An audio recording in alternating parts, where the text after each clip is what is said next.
Շնորհակալ եմ Տիկին Գալյան, մի փոքր ուշացումով մոտեցա, ներողություն եմ խնդրում, եթե բաց եմ թողել։ Արդյոք դուք կենսագրությունը ներկայացնելիս պարոն Զենյալյանի հայտնեցիք, որ պարոն Զենյալյանը 2001 թվականից հանդիսացել է Հանրապետություն կուսակցության անդամ, եղել է քաղաքական խորհրդի անդամ։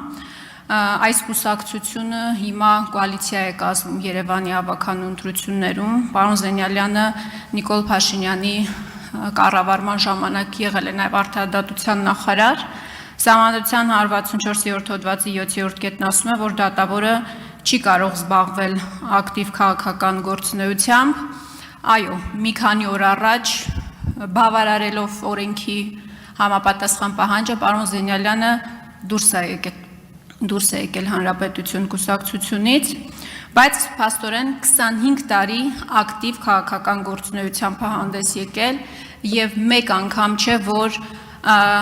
գործող իշխանություններից չտարբերվող կարծիք հայտնել, արդյոք սրանով չի խախտվում այն պահանջը, որ քաղաքական չեզոքություն պետք է պահպանի Սահմանադրական դատարանի դատավորը։ Շնորհակալություն հարցի համար Տիկին Խամոյան։ Դուք ինքներդ ընթերցեցիք համապատասխան նորմը, որը սահմանում է դատավորի համար պահանջ չզբաղվել ակտիվ քաղաքական գործունեությամբ։ Այն պարագայում, երբ տվյալ անձը ընտրվում է որևէ արձանում կամ որևէ դատարանի դատավորի պաշտոնում։ Այսօր մեր ունեցած իրավական կարգավորումները վերաբերում են միայն դրան եւ որևէ պահանջ չեն պարունակում առայն, որ դատավորի թեկնածուն նախկինում կամ իր կյանքի ընթացքում երբևէ չպետք է զբաղված լինի քաղաքական գործունեությամբ։ Նմանատիպ կարգավորումներ որոշակի երկրներում շատ կարճ ժամանակահատվածների համար գոյություն ունեն,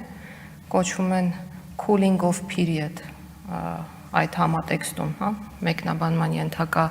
նորմեր են, երբ անձանց օրինակ նշանակվելուց առաջ 1 տարվա ընթացքում արգելվում է զբաղվել քաղաքական գործունեությամբ կամ զբաղված լինելը կարող է հանգեցնել նրան, որ տվյալ անձինք չկարողանան ընտրվել համապատասխան պաշտոնում։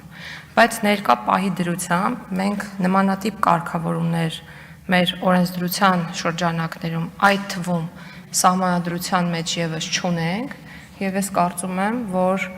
ընդհանրապես պետք է առաջնորդվել այն դրույթներով, որոնք այսօր առկա են, եւ վստահեցնում եմ, որ դրանք ըստ էության խախտման ենթակա չեն եւ չեն խախտվում։ Համեցեք արձագանք։ Տիկին Գալյան, օրենքները, նորմեր, որոնք սահմանվում են Սահմանադրական դատարանի դատավորի համար, բոլորս գիտենք։ Վստահաբար դուք ինձնից լավ գիտեք։ Ես ասում եմ մարդը 25 տարի եղել է եւ զբաղվել է ակտիվ քաղաքական գործունեությամբ։ Կարելի է դուրս գալ կուսակցությունից մի քանի օր առաջ Սահմանադրական դատարանի դատավոր ընտրվելու նախաշեմին, բայց արդյոք այն գաղափարները, որ ինքը կրում է, կարող է իր մեջից հանել եւ դառնալ անկախ եւ անաչառ Սահմանադրական դատարանի դատավոր։ Դուք ունեք մտահոգություններ, թե չունեք մտահոգություններ, սա ձեզ մտահոգում է, թե չի մտահոգում որպես արդարադատության նախարար։ Տիկին Խամոյան, ես որպես արդարադատության նախարար եւ որպես իրավաբան պարտավոր եմ առաջնորդվել միայն օրենքով ու դրա կարգավորումներով, եւ եթե օրենքը սահմանում է որոշակի ցենզ եւ չի սահմանում որևէ բացառություն, ես պարտավոր եմ խոսել հենց դրանց մասին։ Եվ սա այն դեպքն է, որ օրենքը որևէ արգելք չի նախատեսում։ Իսկ ինչ վերաբերում է հետագայում դրսևորվելիք վարքագծին անձի,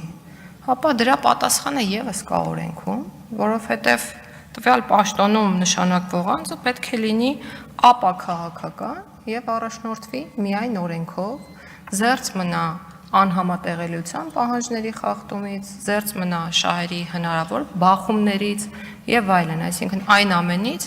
ինչը սահմանվում է որպես արգելք հենց օրենսդրությամբ։ Շնորհակալություն։ Տիկին Գալյան։